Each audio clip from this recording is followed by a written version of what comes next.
क्या आपने कभी सोचा है कि जो हम शिव कहते हैं वो सिर्फ एक देव रूप नहीं है, बल्कि एक चेतना की अवस्था है, एक ऐसा स्तर जहां मनुष्य पूरी तरह जागृत हो जाता है।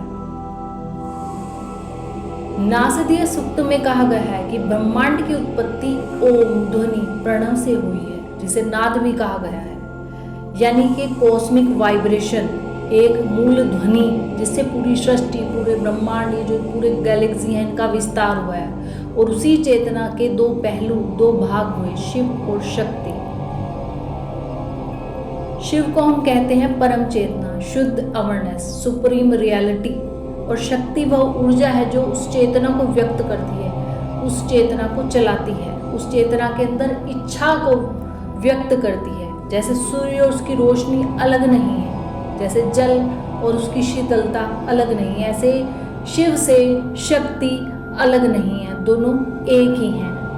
और जब तक ये बहुत बड़ा विज्ञान मनुष्य के शरीर में भी काम कर रहा है, और जब तक इस विज्ञान को समझा नहीं जाएगा तो मनुष्य का अज्ञान कभी भी खत्म नहीं हो सकता। लेकिन मनुष्य की सामान्य अवस्था क्या है? बहुत बार मनुष्य उस स्थिति में होता है जहां चेतना पूरी तरह जागृत नहीं होती। शास्त्रीय भाषा में इसे शव अवस्था जैसा प्रतीक समझा जा सकता है, यानी भीतर की शक्ति लेकिन जागी नहीं।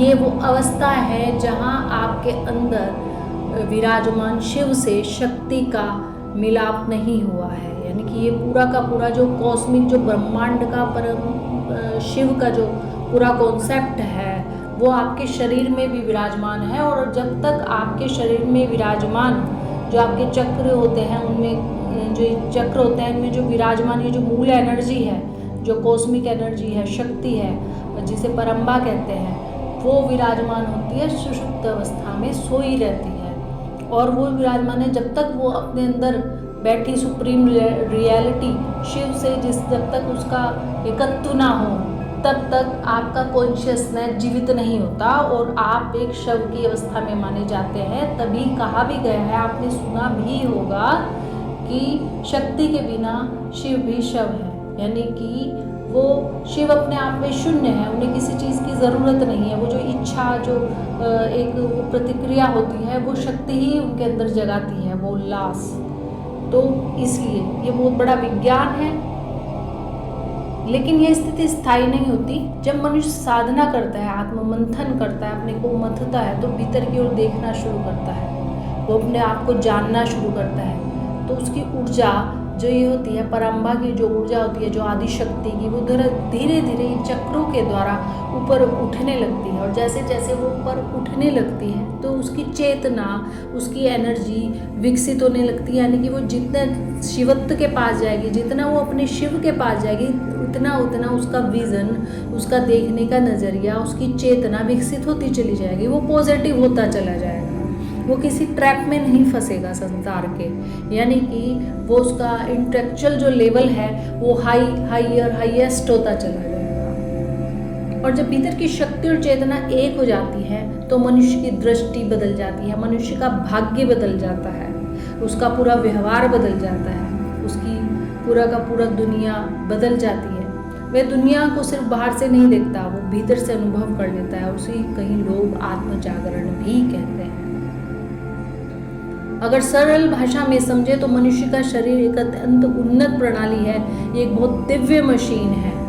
और जब इस मशीन को चलाना मनुष्य सीख लेता है, जब जो एक ब्रह्मांडीय मशीन, जो एक मनुष्य साधारण जो रंग भी होता है, एक भिखारी भी है, उसके अंदर भी ये ब्रह्मांडीय मशीन उसी तरीके से विराजमान है जैसे कि एक प्रधानमंत्री, जैसे किसी राजा के यहाँ है, जैसे किसी अरब खरबपति आदमी के यहाँ है, कुबेर के समान वैभवशाली के पास है, ऐसे ही भिखारी में भी है। लेकिन हम लोगों की विडंबना ये है कि हम इतना कुछ भगवान ने हमें दे रखा है, लेकिन हम उसको ना तो चलाना चाहते हैं, पहले तो इच्छा ही नहीं है उस तरीके की। फिर दूसरी बात, उसकी चाबी नहीं, चाबी है तो उसको चलाना नहीं।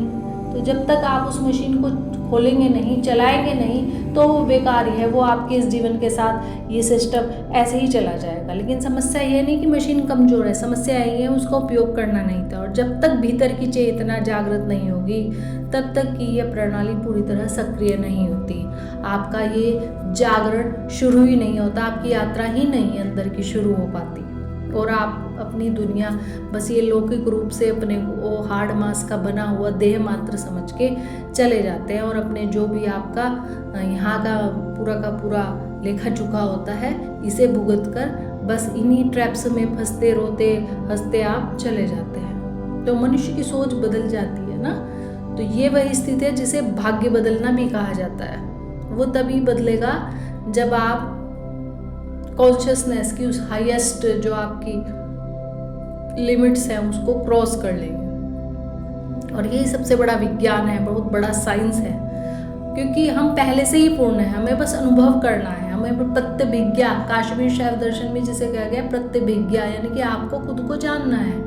ईश्वर आपको मिलेंगे नहीं, ईश्वर आपके अंदर बैठे हैं, लेकिन उन्होंने एक सिस्टम लगा रखा है। जब तक आप उस सिस्टम को जनरेट नहीं करेंगे, उसे खोलने की कोशिश नहीं करेंगे, थोड़ी मेहनत नहीं करेंगे, थोड़ा भगवान से आत्मिक लगाव उसे बढ़ाएंगे नहीं, उनके ऊपर ध्यान नहीं देंगे, तो वो निष्क्रिय ही पड़ा रहेगा। वॉक विवॉइस से खोज है उस चेतना की जो आपके सबके भीतर है। और हमारी ये सीरीज जरूर देखिएगा।